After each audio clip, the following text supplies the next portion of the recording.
संत मत सनातन धर्म है। प्रिय दर्शकों, मैं इस वीडियो में बात करने वाला हूँ कि सत्य सनातन धर्म क्या है। इस पर महर्षि में ही परमहंस जी महाराज अपने प्रवचन के द्वारा समझाए हैं कि सत्य सनातन धर्म क्या है। तो आइए वीडियो प्रारंभ करते हैं। वीडियो प्रारंभ करने से पहले निवेदन है, यदि आप चैनल पर नए हैं तो कृपया चैनल को सब्सक्राइब जरूर कीजिएगा। तो जैसे ईश्वर की भक्ति में नाम भजन की साधना प्रधान है, नाम भजन नहीं तो ईश्वर का भजन नहीं। नाम शब्द को कहते हैं जिस शब्द से किसी की पहचान हो वह शब्द उसका नाम है। यह बहुत समझाने की बात नहीं है, खुलासा है।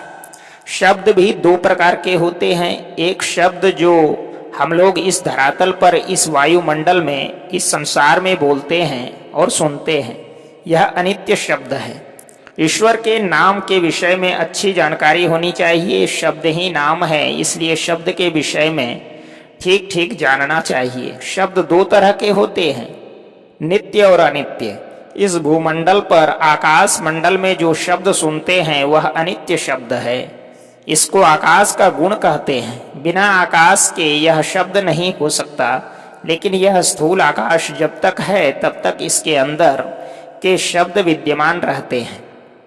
आज के वैज्ञानिकों का ख्याल है कि जो शब्द पहले हो चुके हैं उनको पकड़ा जाए, क्योंकि वे सभी शब्द आकाश में मौजूद हैं। यह शब्द नित्य हैं, लेकिन हम लोग इसको नित्य नहीं मानते। यह जड़ात्मक शब्द है, जड़ आकाश से बना है।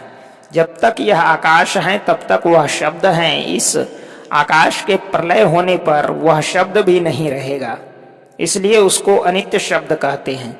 ये मायावी शब्द हैं। इन शब्दों से ईश्वर के गुण प्रकट होते हैं, इनसे ईश्वर की महिमा जानते हैं और उस ओर हमारी वृत्ति होती है। इसलिए महात्माओं ने शब्द का जप बताया है। इसको वर्णात्मक शब्द कहते हैं। केवल वर्णात्मक शब्द हैं ऐसा नहीं, ध्वन्यात्मक नाम भी है। ध्वन्यात्मक इसको इसलिए कहते हैं कि इसको लिख नहीं सकते। जो नाम कभी नाश नहीं हो सो यह नहीं है। इसको सगुण शब्द भी कहते हैं। इसमें रजोगुण, तमोगुण और सतोगुण तीनों मिले हुए हैं। वर्णात्मक भी सगुण और ध्वन्यात्मक भी सगुण हैं। जो बाजे वगैरह के शब्द हैं, अपने अंदर भी सगुण मंडल के सभी शब्द सगुण हैं। ये सगुण शब्द अपने अपने मंडल की विद्यमानता के साथ है। जब प्रलय होते हैं तब ये शब्द नहीं रहते, इसलिए इनको अनित्य शब्द कहते हैं। चाहे वर्णात्मक चाहे ध्वन्यात्मक, सभी सगुण शब्द हैं जो माया के मंडल से प्रवाहित हुए हैं। इसका साधन सगुण शब्द का साधन है। ये कभी न कभी लय हो जाते हैं, इसलिए अध्यात्म बुद्धि के लोग इसको अनित्य शब्द कहते हैं। ये सभी सगुण शब्द हैं। ईश्वर के भजन के लिए जो सगुण शब्द का भजन करते हैं वे ध्वन्यात्मक का जप और ध्वन्यात्मक का ध्यान करते हैं। ये सब शब्द ईश्वर को जाहिर कराते हैं, लेकिन इससे ईश्वर की पहचान नहीं होती। इन शब्दों से रिद्धि सिद्धि भी मिलती है, लेकिन ईश्वर की पहचान नहीं होती। ईश्वर की पहचान के लिए निर्गुण शब्द है। माया मंडल का जहाँ पसार नहीं, त्रय गुणों का जहाँ पसार नहीं, वह सच्चिदानंद मंडल का शब्द निर्गुण है। वहाँ माया का त्रय गुणों का पासार नहीं है, वह निर्गुण शब्द है। यह विश्वास करने के लिए जानना चाहिए कि आदि में परमात्मा अपने आप ही थे। उनकी मौज से माया रूपी सृष्टि हुई। जब सृष्टि के लिए उन्होंने मौज की तो कंप अवश्य ही हुआ। कंप हो और शब्द नहीं, यह युक्ति संगत बात नहीं। प्रत्येक कंपन में शब्द है। कंपन का सहचर शब्द अवश्य होता है। आदि में जो शब्द हुआ उसको निर्गुण कहते हैं। यह निर्गुण शब्द परमात्मा कृत हुआ। परमात्मा तक इसकी धारा लगी हुई है। इसी धारा से ईश्वर तक पहुंचा जाता है। इस नाम में वैसा ही गुण है जो ईश्वर में है। जिस केंद्र से कोई शब्द निकलता है उस केंद्र में जो गुण होता है, उस केंद्र के गुण को लिए हुए वह शब्द होता है और सुनने वाले में वह गुण हो जाता है। जैसे किसी के गाने से प्रसन्नता का गुण है तो उसको जो सुनता है वह भी प्रसन्न हो जाता है। ईश्वर से जिस शब्द का विकास हुआ आदि स्फोट भी कहते हैं, वह आदि स्फोट ईश्वर का गुण लिए हुए है।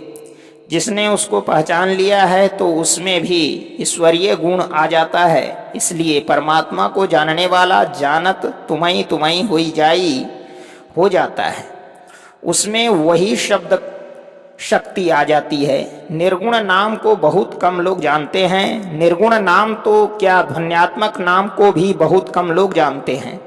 बिना सगुण शब्द के साधन से निर्गुण शब्द पकड़ा नहीं जा सकता।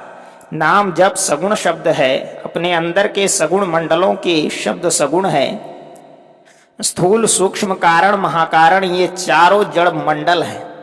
मंडल के केंद्र से धारा प्रवाहित होती है, ऊपर का शब्द नीचे दूर तक जाता है। सूक्ष्म स्थूल में स्वाभाविक ही समाता है। स्थूल मंडल के केंद्र पर सूक्ष्म का शब्द पकड़ा जाएगा, सूक्ष्म के केंद्र पर कारण का शब्द पकड़ा जाएगा, कारण के केंद्र पर महाकारण का शब्द पकड़ा जाएगा।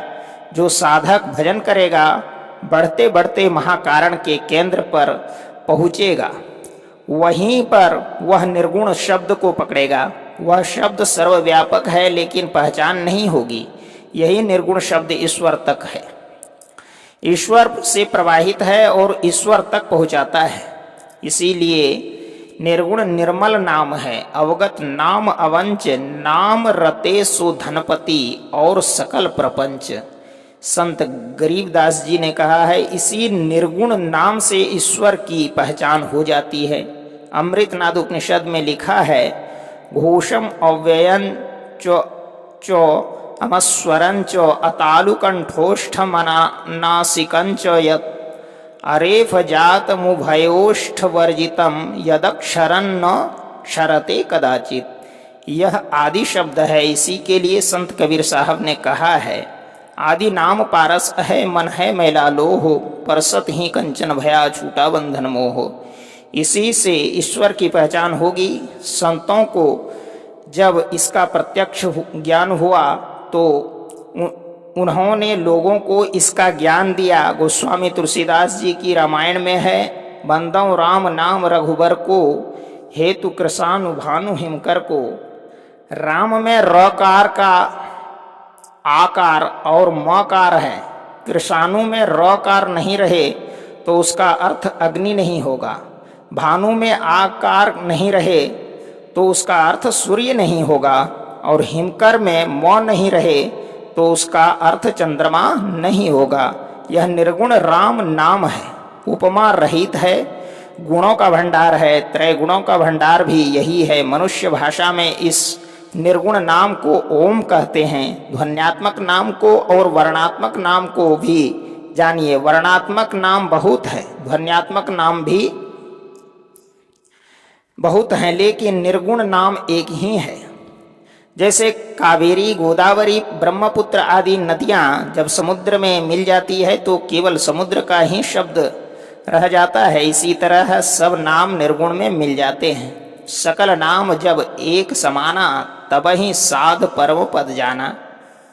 एकाग्र मन से जप करना चाहिए। एकाग्रता की शक्ति होने से और काम किया जाता है। विशेष एकाग्रता के लिए किसी इष्ट मूर्ति का ध्यान करते हैं। संतों ने कह दिया, एक गुरु मूर्ति का ध्यान करो, कोई प्रतिबंध नहीं है। जिसमें अपनी श्रद्धा हो उसका ध्यान करो।